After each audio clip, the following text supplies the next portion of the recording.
2 മക്കവായർ അധ്യായം 15. യൂദാസും അനുചരന്മാരും സമറിയ പ്രദേശത്ത് എത്തിയിരിക്കുന്നു എന്ന് നിക്കാനോർ കേട്ടു.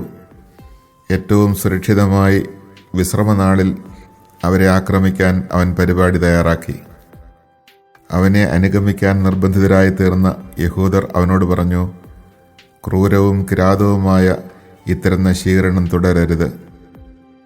സർവദർശിയായവൻ മറ്റു ദിനങ്ങൾക്കുപരി ആദരിച്ച് ശുദ്ധീകരിച്ച ദിവസത്തെ നീ പൂജ്യമായി കരുതേണ്ടതാണ്. അപ്പോൾ ആ അഭിശപ്തൻ അവരോട്, സാബത്ത് ദിനം ആചരിക്കാൻ കൽപ്പിച്ചിട്ടുള്ള ഒരു രാജാവ് സ്വർഗത്തിലുണ്ടോ എന്ന് ചോദിച്ചു. അവർ പ്രഖ്യാപിച്ചു, ജീവിക്കുന്ന കർത്താവായ സ്വർഗീയ രാജാവാണ് 7-ാം ദിവസം ആചരിക്കണമെന്ന് കൽപ്പിച്ചിട്ടുള്ളത്. അവൻ പ്രതിവചിച്ചു, ഞാനും ഭൂമിയിൽ ഒരു രാജാവാണ്. ആയുധമേന്തി രാജശാസനം അനുവർത്തിക്കാൻ ഞാൻ നിങ്ങളോട് ആജ്ഞാപിക്കുന്നു. എങ്കിലും അവൻ്റെ നീച താൽപ്പര്യങ്ങൾ സഫലമാക്കാൻ അവന് കഴിഞ്ഞില്ല.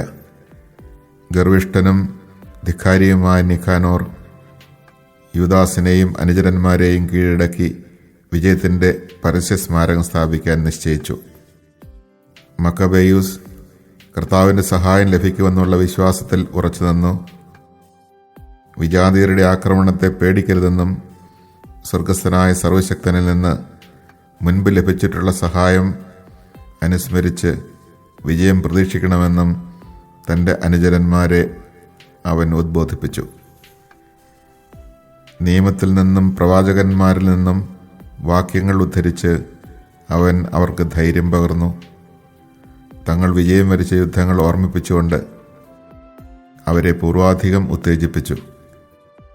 അവരിൽ വീര്യമുണർത്തുകയും വിജാതീയരുടെ വിശ്വാസവഞ്ചനയും വാഗ്ദാന ലംഘനവും ചൂണ്ടിക്കാട്ടുകയും ചെയ്തതിനു ശേഷം അവൻ അവർക്ക് സമുചിതമായ നിർദ്ദേശങ്ങൾ നൽകി. പരിചകളും കുന്തങ്ങളും നൽകിയ ശുഭപ്രതീക്ഷ കൊണ്ടെന്നതിനേക്കാൾ അവൻ തൻ്റെ ധീരവും ഉത്തേജകവുമായ വാക്കുകൾ കൊണ്ട് അവരോരോരുത്തരെയും ആയുധമണിയിച്ചു. വിശ്വാസ്യമായ ഒരു സ്വപ്നം അഥവാ ദർശനം വിവരിച്ച് അവൻ അവർക്ക് ഉന്മേഷം പകർന്നു. ഇതായിരുന്നു ദർശനം: കുലീനനും ഗുണവാനും വിനീതനും സൗമ്യനും ഉചിതഭാഷിയും ബാല്യം മുതലേ സൽക്കർമ്മനിരതനും മുൻപ് പ്രധാന പുരോഹിത പദവി അലങ്കരിച്ചവനുമായ ഓനിയാസ് കൈകൾ ഉയർത്തി യഹൂദ ജനതയ്ക്ക് വേണ്ടി പ്രാർത്ഥിക്കുകയായിരുന്നു. അതേസമയം മറ്റൊരാൾ, നരചൂടിയ അന്തസുറ്റ പ്രൗഢിയും ആജ്ഞാശക്തിയും തികഞ്ഞ ഒരാൾ അവിടെ പ്രത്യക്ഷപ്പെട്ടു. അപ്പോൾ ഓനിയാസ് പറഞ്ഞു, സഹോദരരെ സ്നേഹിക്കുകയും ജനത്തിനും നഗരത്തിനും വേണ്ടി ദീർഘമായി പ്രാർത്ഥിക്കുകയും ചെയ്യുന്നവൻ ദൈവത്തിൻ്റെ പ്രവാചകനായ ജെറമിയ ആണിത്. ജെറമിയ വലത്തുകരം നീട്ടി യൂദാസിന് ഒരു സുവർണ ഖഡ്ഗം നൽകിക്കൊണ്ട് പറഞ്ഞു, ഈ വിശുദ്ധ ഖഡ്ഗം സ്വീകരിക്കുക. ദൈവത്തിൽ നിന്നുള്ള സമ്മാനമാണിത്. ഇതുകൊണ്ട് നീ എതിരാളികളെ നിഗ്രഹിക്കും. വീര്യവും പൗരുഷവും പകരുന്ന യൂദാസിൻ്റെ ശ്രേഷ്ഠമായ വാക്കുകളാൽ ഉത്തേജിതരായ യുവാക്കൾ പാളയമടിച്ച് കിടക്കാതെ എതിരാളികളെ നേരിടാനും കാര്യത്തിന് തീരുമാനമുണ്ടാക്കാനും ഉറച്ചു. എന്തെന്നാൽ നഗരവും ശ്രീകോവിലും ദേവാലയവും അപകടസ്ഥിതിയിലായിരുന്നു. അവരുടെ പ്രഥമവും പ്രധാനവുമായ ഉത്കണ്ഠ പ്രതിഷ്ഠിക്കപ്പെട്ട ദേവാലയത്തെക്കുറിച്ചായിരുന്നു. തങ്ങളുടെ ഭാര്യമാർ, കുട്ടികൾ, സഹോദരർ, ബന്ധുജനങ്ങൾ എന്നിവരെക്കുറിച്ച് അവർ അത്രയ്ക്ക് ഉത്കണ്ഠിതരായിരുന്നില്ല. നഗരത്തിൽ തന്നെ കഴിയാൻ നിർബന്ധിതരായവർക്ക് തുറന്ന സ്ഥലത്ത് വെച്ച് യുദ്ധം ചെയ്യുന്നവരെക്കുറിച്ചുണ്ടായിരുന്ന ആകുലത ഒട്ടും കുറവായിരുന്നില്ല. എല്ലാവരും നിർണായക നിമിഷം കാത്തിരിക്കവേ ശത്രു സൈന്യം യുദ്ധസന്നദ്ധമായി സമീപത്ത് എത്തിക്കഴിഞ്ഞു. തന്ത്രപ്രധാനമായ സ്ഥാനങ്ങളിൽ ആനകളെയും പാർശ്വങ്ങളിൽ കുതിരപ്പടയെയും അവർ നിർത്തി. ആ സേനാവ്യൂഹവും വിവിധ തരത്തിലുള്ള ആയുധങ്ങളും ആനകളുടെ ഭീകരതയും ദർശിച്ച മക്കബേയൂസ് സ്വർഗത്തിലേക്ക് കൈകൾ ഉയർത്തി അത്ഭുതങ്ങൾ പ്രവർത്തിക്കുന്ന കർത്താവിനെ വിളിച്ചപേക്ഷിച്ചു. എന്തെന്നാൽ കർത്താവ് ആയുധങ്ങളാലല്ല, സ്വന്തം നിശ്ചയപ്രകാരമാണ് അർഹിക്കുന്നവർക്ക് വിജയം കൊടുക്കുന്നതെന്ന് അവൻ അറിഞ്ഞിരുന്നു. അവിടുത്തെ വിളിച്ചവൻ പ്രാർത്ഥിച്ചു, കർത്താവേ, യൂദാ രാജാവായിരുന്ന ഹെസക്കിയായുടെ കാലത്ത് അങ്ങ് ദൂതനെ അയക്കുകയും സെന്നക്കെരീബിൻ്റെ പാളയത്തിൽ അവൻ 1,85,000 പേരെ സംഹരിക്കുകയും ചെയ്തു. സ്വർഗാധിനാഥ, ഞങ്ങൾക്ക് മുന്നോടിയായി ഭയവും സംഭ്രാന്തിയും പരത്താൻ ഒരു ഉത്തമ ദൂതനെ ഇപ്പോൾ അയക്കണമേ. അവിടുത്തെ വിശുദ്ധജനത്തിന് എതിരായി വരുന്ന ഈ ദൈവദോഷകരെ അങ്ങയുടെ ഭുജബലത്താൽ തകർക്കണമേ. ഈ വാക്കുകളോടെ യൂദാസ് പ്രാർത്ഥന അവസാനിപ്പിച്ചു. നിക്കാനോറും കൂട്ടരും കാഹളങ്ങളോടും പോർവിളികളോടും കൂടെ മുന്നേറി. യൂദാസും അനുചരന്മാരും ദൈവത്തെ വിളിച്ച് പ്രാർത്ഥിച്ചുകൊണ്ട് ശത്രുവിനെ നേരിട്ടു. കൈകൾ കൊണ്ട് യുദ്ധം ചെയ്യുകയും ഹൃദയം കൊണ്ട് ദൈവത്തോട് പ്രാർത്ഥിക്കുകയും ചെയ്തുകൊണ്ട് 35,000 കുറയാത്ത ആളുകളെ അവർ കൊന്നൊടുക്കി. ദൈവത്തിൻ്റെ ഈ പ്രത്യക്ഷ സഹായം അവരെ ആഹ്ലാദഭരിതരാക്കി. അവർ യുദ്ധം കഴിഞ്ഞ് ആനന്ദത്തോടെ മടങ്ങിപ്പോകുമ്പോൾ നിക്കാനോർ പടച്ചട്ടയോടുകൂടി മരിച്ചു കിടക്കുന്നത് കണ്ടു. ഉടനെ അട്ടഹാസവും ആരവവും ഉയർന്നു. സകലത്തിൻ്റെയും അധിപനായ കർത്താവിനെ സ്വന്തം ഭാഷയിൽ അവർ വാഴ്ത്തി സ്തുതിച്ചു. ശരീരവും ആത്മാവും സഹോദരരുടെ സംരക്ഷണത്തിന് വേണ്ടി ഒഴിഞ്ഞുവെച്ച തൻ്റെ നാട്ടുകാരോട് സവിശേഷമായ സൗഹൃദം പുലർത്തിയിരുന്ന യൂദാസ് നിക്കാനോറിൻ്റെ ശിരസ്സും കൈയും ഛേദിച്ച് ജെറുസലമിലേക്ക് കൊണ്ടുപോകാൻ അവരോട് ആജ്ഞാപിച്ചു. അവൻ അവിടെ എത്തി ജനത്തെ വിളിച്ചുകൂട്ടി പുരോഹിതന്മാരെ ബലിപീഠത്തിന് മുമ്പിൽ കൊണ്ടുവന്നു. കോട്ടയിലായിരുന്നവരെ ആളയച്ചു വരുത്തി. നീചനായ നിക്കാനോറിൻ്റെ തലയും സർവശക്തൻ്റെ ഭവനത്തിനെതിരെ ആ ദൈവദൂഷകൻ കെറുവോടെ നീട്ടിയ കരവും അവൻ അവരെ കാണിച്ചു. അവൻ ദുഷ്ടനായ നിക്കാനോറിൻ്റെ നാവ് ഛേദിച്ചു, അത് കഷണങ്ങളാക്കി പക്ഷികൾക്ക് ഇട്ടുകൊടുക്കുമെന്നും അവൻ്റെ ഭോഷത്വത്തിൻ്റെ പ്രതിഫലങ്ങൾ ദേവാലയത്തിൻ്റെ മുമ്പിൽ കെട്ടിത്തൂക്കുമെന്നും യൂദാസ് പറഞ്ഞു. അവരെല്ലാവരും സ്വർഗത്തിലേക്ക് നോക്കി തങ്ങൾക്ക് തന്നെ വെളിപ്പെടുത്തിയ കർത്താവിനെ സ്തുതിച്ച് പറഞ്ഞു, സ്വന്തം ഭവനം അശുദ്ധമാകാതെ കാത്തു സൂക്ഷിച്ചവൻ വാഴ്ത്തപ്പെടട്ടെ. കർത്താവിൽ നിന്ന് ലഭിച്ച സഹായങ്ങളുടെ പ്രത്യക്ഷ തെളിവായി യൂദാസ് നിക്കാനോറിൻ്റെ ശിരസ് കോട്ടയുടെ മുകളിൽ തൂക്കി. ഈ ദിനം ഒരിക്കലും വിസ്മൃതിയിൽ ആണ്ടുപോകരുതെന്നും സുറിയാനി ഭാഷയിൽ ആദാർ എന്ന് വിളിക്കപ്പെടുന്ന 12-ാം മാസത്തിലെ മൊർദെഖായ് ദിനത്തിൻ്റെ തലേനാളായ 13-ാം ദിനം ആഘോഷപൂർവ്വം കൊണ്ടാടണമെന്നും പൊതുസമ്മതപ്രകാരം അവർ നിശ്ചയിച്ചു. ഇങ്ങനെ നിക്കാനോറിൻ്റെ കഥ അവസാനിച്ചു. അന്നു മുതൽ നഗരം ഹെബ്രായരുടെ കൈവശമാണ്. ഞാനും കഥ ഇവിടെ അവസാനിപ്പിക്കുന്നു. അത് നന്നായി കാര്യമാത്ര പ്രസക്തമായി അവതരിപ്പിച്ചിട്ടുണ്ടെങ്കിൽ ഞാൻ കൃതാർത്ഥനാണ്.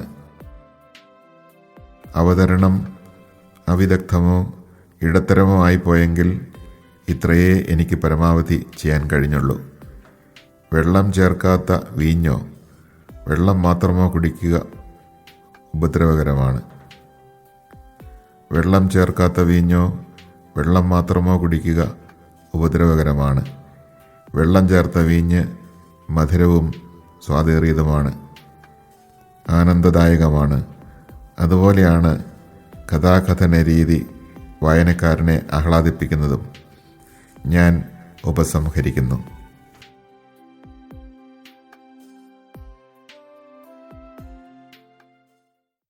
Chapter 15.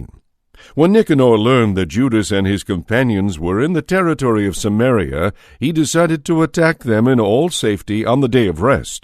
The Jews who were forced to follow him pleaded, "Do not massacre them in that way, like a savage barbarian, but show respect for the day which the all-seeing has exalted with holiness above all other days."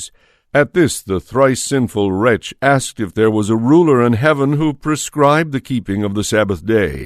When they replied that there was indeed such a ruler in heaven, the living Lord himself, who commanded the observance of the Sabbath day, he said, I, on my part, am ruler on earth, and my orders are that you take up arms and carry out the king's business. Nevertheless, he did not succeed in carrying out his cruel plan. In his utter boastfulness and arrogance, Nicanor had determined to erect a public monument of victory over Judas and his men.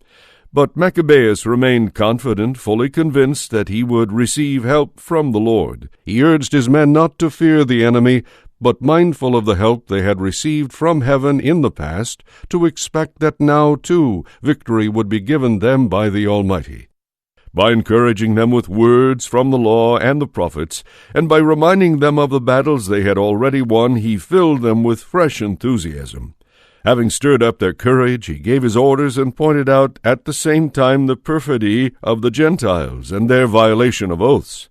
When he had armed each of them, not so much with the safety of shield and spear as with the encouragement of noble words, he cheered them all by relating a dream, a kind of vision worthy of belief. What he saw was this: Onias, the former high priest, a good and virtuous man, modest in appearance, gentle in manners, distinguished in speech, and trained from childhood in every virtuous practice, was praying with outstretched arms for the whole Jewish community. Then, in the same way, another man appeared, distinguished by his white hair and dignity, and with an air about him of extraordinary majestic authority. Onias then said of him, This is God's prophet Jeremiah, who loves his brethren, and fervently prays for his people and their holy city. Stretching out his right hand, Jeremiah presented a gold sword to Judas. As he gave it to him, he said, Accept this holy sword as a gift from God. With it you shall crush your adversaries. Encouraged by Judas's noble words, which had power to instill valor and stir young hearts to courage, the Jews determined not to delay, but to charge gallantly and decide the issue by hand-to-hand combat with the utmost courage, since their city and its temple with the sacred vessels were in danger. They were not so much concerned about their wives and children or their brothers and kinsmen. Their first and foremost fear was for the consecrated sanctuary. Those who remained in the city suffered a like agony, anxious as they were about the battle in the open country. Everyone now awaited the decisive moment. The enemy were already drawing near with their troops drawn up in battle line, their elephants placed in strategic positions, and their cavalry stationed on the flanks. Maccabeus, contemplating the hosts before him, their elaborate equipment, and the fierceness of their elephants, stretched out his hands toward heaven and called upon the Lord who works miracles. For he knew that it is not through arms but through the Lord's decision that victory is won by those who deserve it. He prayed to him thus, You, O Lord, sent your angel in the days of King Hezekiah of Judea, and he slew 185,000 men of Sennacherib's army. Sovereign of the heavens, send a good angel now to spread fear and dread before us.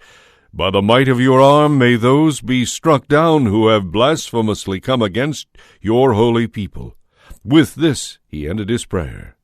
Nicanor and his men advanced to the sound of trumpets and battle songs, but Judas and his men met the army with supplication and prayers. Fighting with their hands and praying to God with their hearts, they laid low at least 35,000, and rejoiced greatly over this manifestation of God's power. When the battle was over, and they were joyfully departing, they discovered Nicanor lying there in all his armor, so they raised tumultuous shouts in their native tongue in praise of the divine sovereign.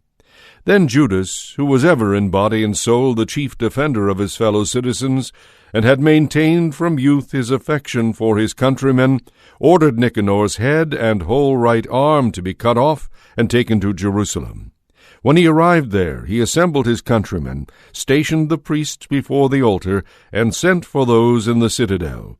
He showed them the vile Nicanor's head and the wretched blasphemer's arm that had been boastfully stretched out against the holy dwelling of the Almighty. He cut out the tongue of the godless Nicanor, saying he would feed it piecemeal to the birds and would hang up the other wages of his folly opposite the temple. At this everyone looked toward heaven and praised the Lord, who manifests his divine power, saying, Blessed be he who has kept his own place undefiled. Judas hung up Nicanor's head on the wall of the citadel, a clear and evident proof to all of the Lord's help. By public vote it was unanimously decreed never to let this day pass unobserved, but to celebrate it on the 13th day of the 12th month, called Adar in Aramaic, the eve of Mordecai's day. Since Nicanor's doings ended in this way, with the city remaining in possession of the Hebrews from that time on, I will bring my own story to an end here too. If it is well written and to the point, that is what I wanted. If it is poorly done and mediocre, that is the best I could do. Just as it is harmful to drink wine alone or water alone, whereas mixing wine with water makes a more pleasant drink that increases delight, so a skillfully composed story delights the ears of those who read the work. Let this, then, be the end.